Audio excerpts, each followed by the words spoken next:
Hey guys, my name's Alden. I'm a real estate agent and a robotics hobbyist. I'd like to be an evangelist one day, just because I really do feel like robotics is something pretty cool. I think it's part of the future, and I definitely just love robotics in general, even though I can't really do all the technicals that I'd like to, but I'm in that process of trying to learn.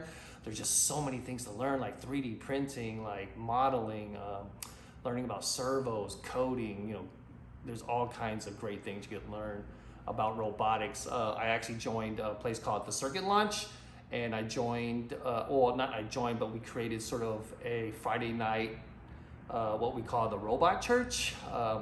And what we do there is we just basically, it's like a computer robotics club, right? But we really emphasize on just collaboration, having fun, and just working on our own personal products.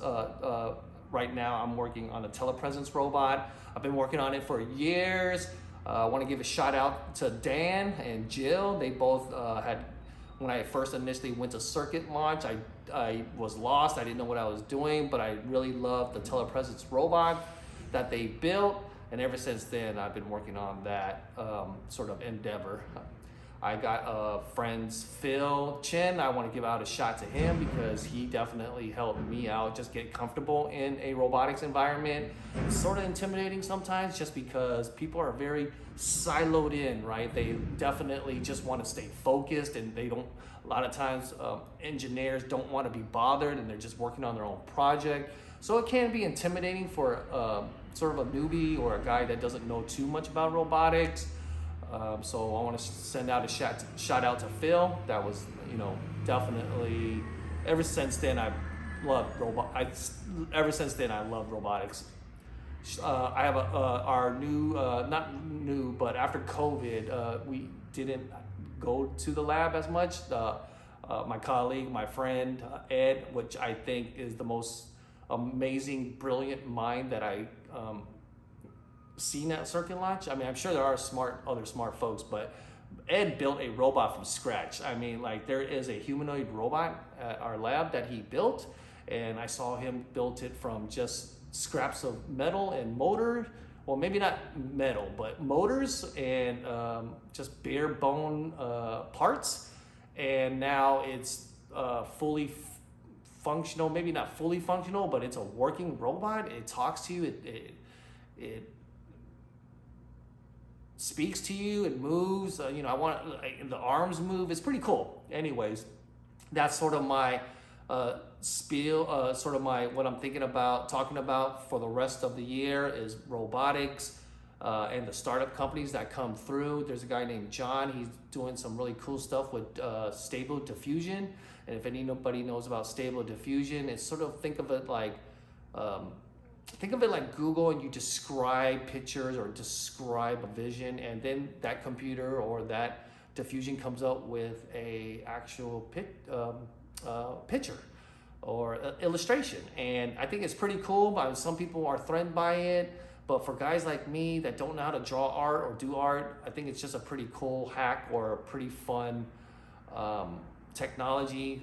Some say that they can sort of see the future where they can create images and write out videos and movies, and with all just by talking about it or inputting the information on it. So I think that's pretty cool. There's another technology called OpenChatGPT that's been going pretty viral right now. I'm pretty sure you saw videos of it already.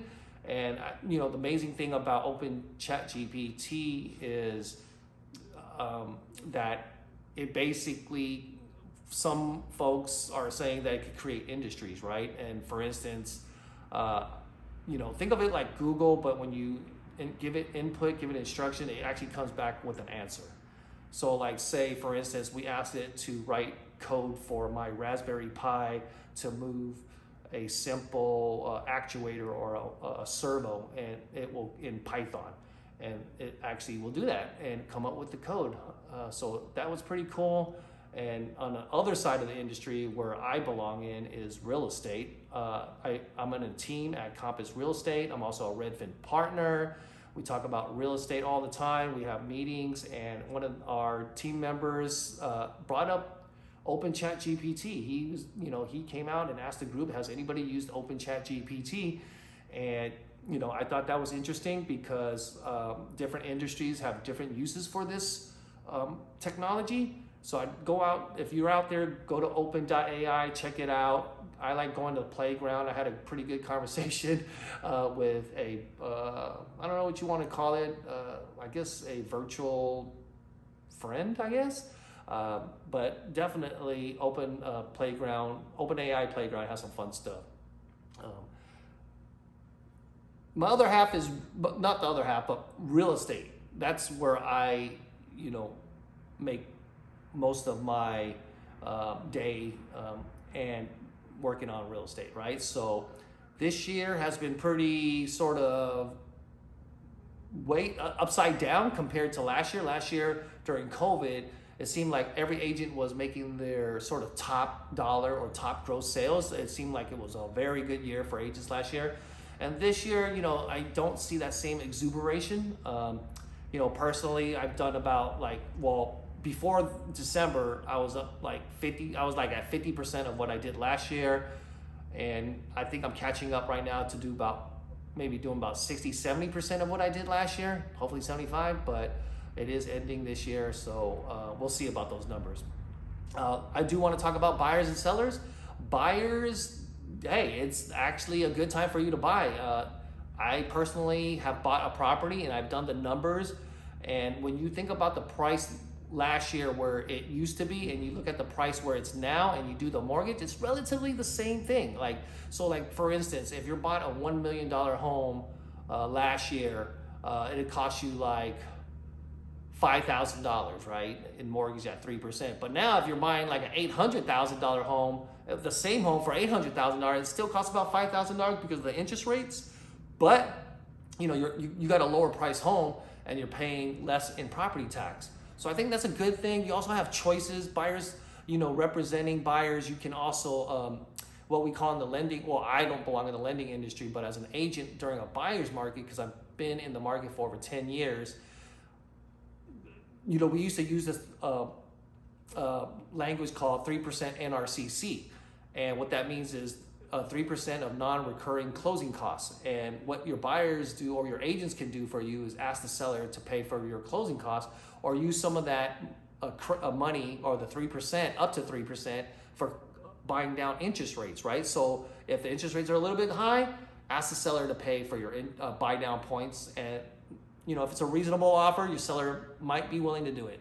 So I think it's a great time for a buyer. For sellers, not so much. My message to sellers is when you be realistic about the market has shifted. Look at the numbers, and that might not be you, but be realistic because you're on the market. It's probably costing you money, and it's probably causing you some stress a little bit because we're used to 2 weeks on the market and sold in a month, right? Or even less. So now, I think we're going sort of back into the market where properties sit for a few months. And that's just sort of normal actually, even though it didn't seem like that in the past 3 to 5 years. But if you look at a 20-year expansion or the last couple of decades, houses usually sat for a couple months, 3 months. It was just in the last 5 years where interest rates were relatively low, things were getting picked up pretty fast. I would ignore all the, vultures. There are buyers out there or, investors out there looking to steal your property or get a really, offer you, I've seen offers, as low as, $300,000 below asking, right? And $200,000, that's just not a really big shock to me, but that's a shock to the sellers. And one of the things that I would say to that is, last year, I was shocked when buyers were offering $500,000. I'm talking specifically in the Berkeley area and maybe other parts of the Bay Area, but Berkeley, having an above $500,000 offer was not out of the norm. It was actually pretty normal to see that. So when I think about the buyers offering $200,000-$300,000 below asking, I'm almost thinking, that's not as crazy, because last year we saw hundreds of $1,000s above asking. So I hope this doesn't ruin the market, But yeah, I mean, but at the same time, sellers aren't desperate, right? I mean, there's really no incentive for a seller to sell right now, right? If I bought a property and it was worth $1.5 million last year, and now it's worth 1.3 or something like that, why would I want to sell that? Because I have a 3.5% interest rate, and a 3.5% interest rate, I don't really have incentive to sell that, because then I would have to take that money and pay taxes on it, or maybe not, depending on your capital gains and how long you live there. Then I would buy another property, and it's going to be a higher interest rate. So sellers, there is sort of like a tug of war thing. And all I would say is, for buyers and sellers out there, be realistic.